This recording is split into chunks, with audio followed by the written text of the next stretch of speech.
Bienvenue sur Africa 24 pour cette émission spéciale consacrée au procès de l'ancien président ivoirien Laurent Gbagbo et de son ancien ministre Charles Blé Goudé. Tous deux sont accusés de crimes contre l'humanité dans le contexte post-électoral de 2010-2011 en Côte d'Ivoire qui aurait fait plus de 3000 victimes. Le procès s'est ouvert en janvier 2016 devant la Cour pénale internationale. Nous vous proposons de suivre la suite des audiences en direct de La Haye aux Pays-Bas.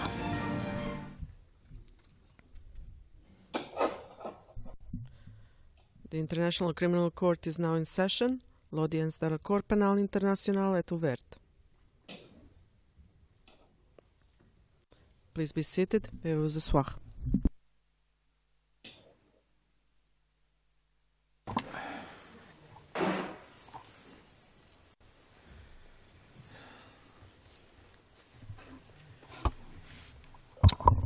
Good morning. Le président, bonjour.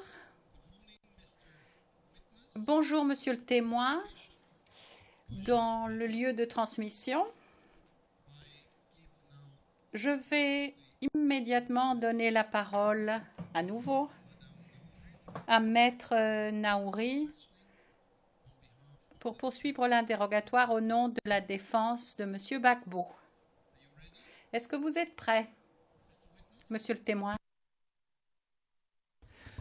Le président, parfait. Vous avez la parole. Merci, monsieur le président. Bonjour, monsieur le témoin. Bonjour, maître. Vous êtes bien reposé? Dieu merci, ça va. Très bien. Alors, monsieur le témoin, je vais revenir sur les affrontements qui ont eu lieu le 25 février 2011 afin de préciser un petit peu les choses, d'accord? D'accord. Le 25 février 2011, vous vous trouvez dans le Grain près de chez vous, n'est-ce pas? Oui. Est-ce que vous étiez avec Bobby? Oui.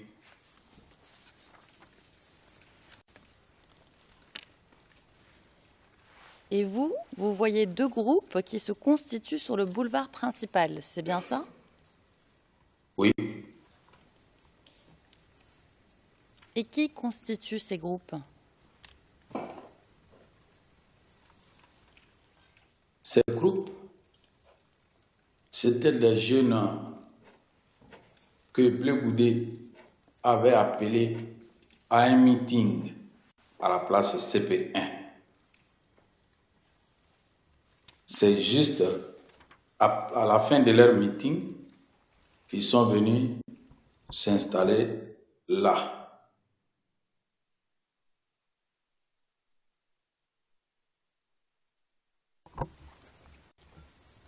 D'accord. Et ce sont des jeunes de Yaoundé, n'est-ce pas?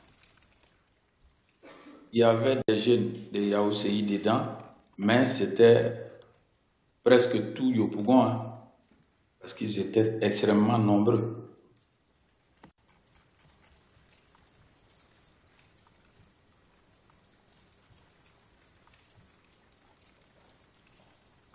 D'accord. Et ces jeunes, ils traversent le boulevard principal et cherchent à entrer dans Doucouré? Ils ne traversent pas le boulevard principal, mais ils étaient des deux côtés du quartier Doucouré, c'est-à-dire en venant de Siporex, avant d'arriver au commissariat du 16e arrondissement, il y a deux parlements. Il y avait deux parlements.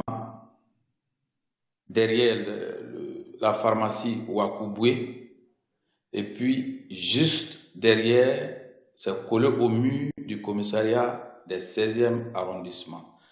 C'est à ce niveau-là qu'un groupe était.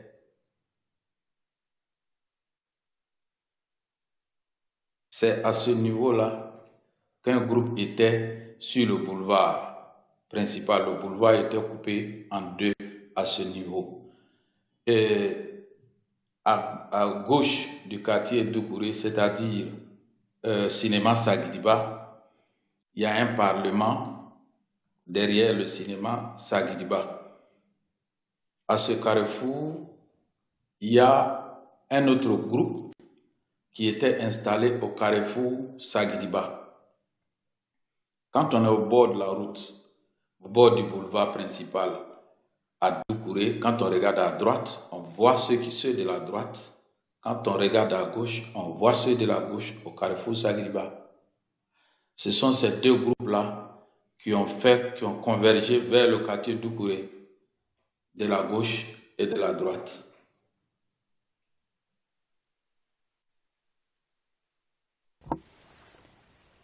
D'accord.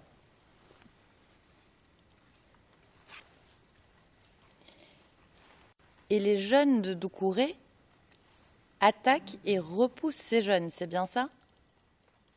Si ils viennent au niveau du quartier Doucouré, qui prennent le boulevard au niveau du quartier Doucouré, quand les jeunes leur jettent des pierres, parce qu'eux ils sont dans le quartier, on les voit pas. Or, ceux qui sont sur le boulevard, il n'y a pas de cachette. Donc, quand on crie dans le quartier, quand on crie et puis on jette des pierres, ils quittent les lieux et vont se repositionner où ils étaient par le passé, c'est-à-dire vers Sagidiba et vers le commissariat. Alors pour que l'on comprenne bien ce que vous venez de nous dire, quand les jeunes de Yaoundé sont à la périphérie de Doucouré, oui. Les jeunes de Doucouré ripostent. Oui. C'est bien ça? C'est bien ça. D'accord. Et donc les jeunes de Doucouré repoussent les jeunes de Yaoundé dans leur quartier. Oui, c'est pas les jeunes de Yaoundé seulement. Il a dit que c'était presque tout Yopougon parce qu'ils étaient beaucoup. C'était pas seulement les jeunes de Yaoundé. Ils étaient dedans aussi, mais tout n'était pas des gens de Yaoundé. Il y avait Sojefia, Sikoji, un peu partout de Yopougon parce qu'il y avait un grand rassemblement que Bleu Goudé avait convoqué à la place CP1. C'est de ce meeting-là qu'ils sont venus.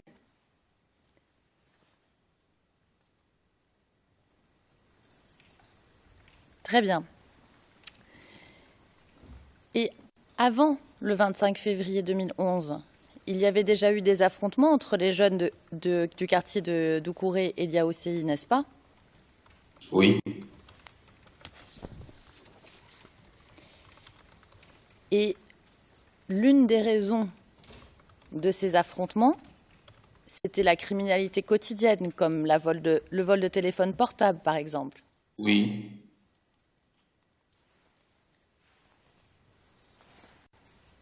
Est-ce que vous étiez au courant que Bobby avait demandé aux jeunes de Doucouré de surveiller la bordure du goudron pour notamment arrêter des voleurs? Oui, ça, c'est pas Bobby seul qui a décidé ça. Vous savez, quand les gens reviennent de la ville, arrivés au niveau de Doucouré, quand les clients descendent des véhicules, ils descendent du côté de Yaoundé. Donc, les jeunes de Yaoundé venaient arracher les portables pour descendre à Yaoundé. Comme le vol grandissait et ça faisait trop de victimes, on a donc décidé de surveiller les bordures pour traquer les voleurs de portables. Ça, ce n'est pas Bobby seul. Ça, c'est presque tout le monde à Doucouré. En son temps, quand on a pu arrêter ça, en son temps, le chef de Yaoundé, Kwasi Khan, et Kobri sont venus à Doucouré, venus nous dire qu'on est en train de faire du bon travail. Est-ce que nous, on peut aller sécuriser Yaoundé? Ça, le chef de Yaoundé, en son temps, il n'est plus, le chef là n'est plus. Ils sont venus chez nous à Doucouré pour nous demander d'aller les aider à arrêter le vol dans leur quartier, chose que nous n'avons pas acceptée. Donc, eux aussi faisaient face à des problèmes de criminalité dans leur quartier, c'est bien ça? Oui, puisque quand les jeunes volent, ils se connaissent. Ils se connaissent, mais ils ne peuvent pas parler parce que s'ils parlent, ils peuvent être exposés à des règlements de compte. Donc, ils ne pouvaient pas parler. C'est ce qu'ils nous ont dit.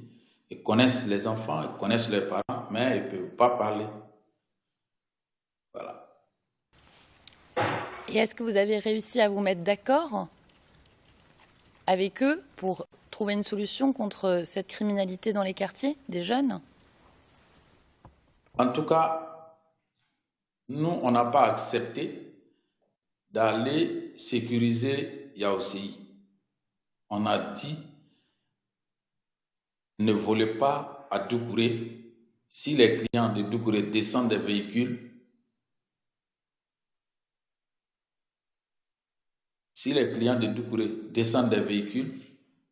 il faut qu'ils soient en sécurité. Chose qu'ils n'ont pas respectée. Donc, on ne s'est pas entendu pour aller sécuriser Yaoundé parce que nous, on n'a pas accepté.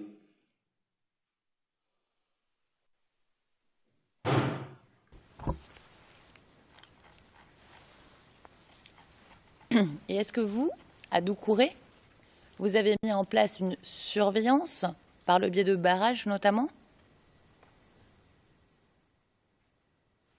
Le 25 février, après l'incendie des magasins au bord du boulevard principal, les tôles incendiées, on a pris pour barrer les couloirs pour empêcher d'être attaqués. Ça, c'était à partir du 26, à partir du samedi 26, nous avons pris les tôles incendiées, les bois pour barrer les rentrées du quartier. Tous les couloirs qui sortaient sur le boulevard principal, on a tout barré pour mesure de sécurité. Tout le monde rentrait par la grande voie de la mosquée et c'est là-bas que tout le monde sortait. Les autres rentrées, on a fermé avec des tôles incendiées.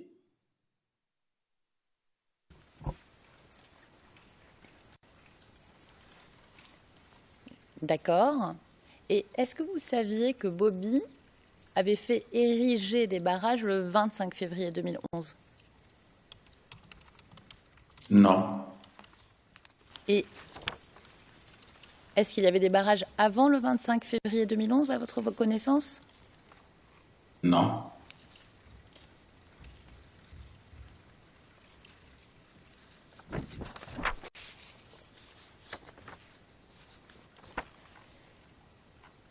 Et après le 25 février 2011, les jeunes ont érigé des barrages, c'est bien ça? Oui. Bon, il faut dire que avant le 25 février, le barrage vers Borsalino était érigé. Le barrage de Borsalino, le barrage du Gotham était érigé, mais moi je ne suis pas arrivé là-bas. Le barrage de Gotham, le barrage de Borsalino, parce que c'est la rentrée principale du quartier Doucouré en venant par Gotham, mais sur le boulevard principal, il n'y avait pas de barrage.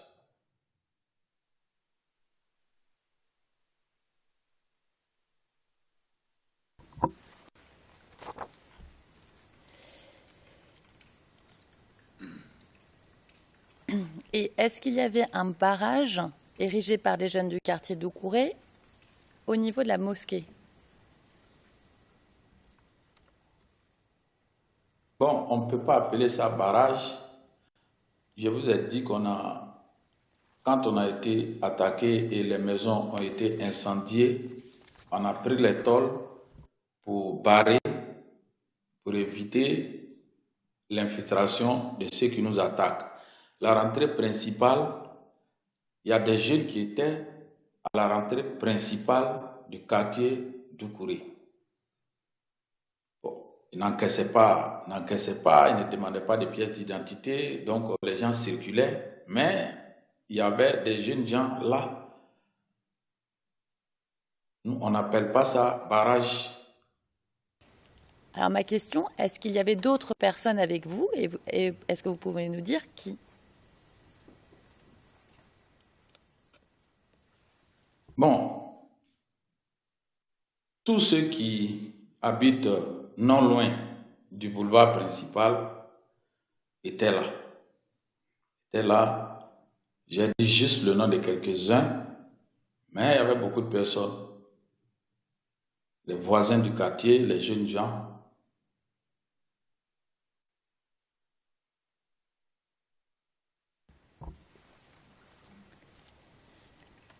D'accord. Et quand les jeunes,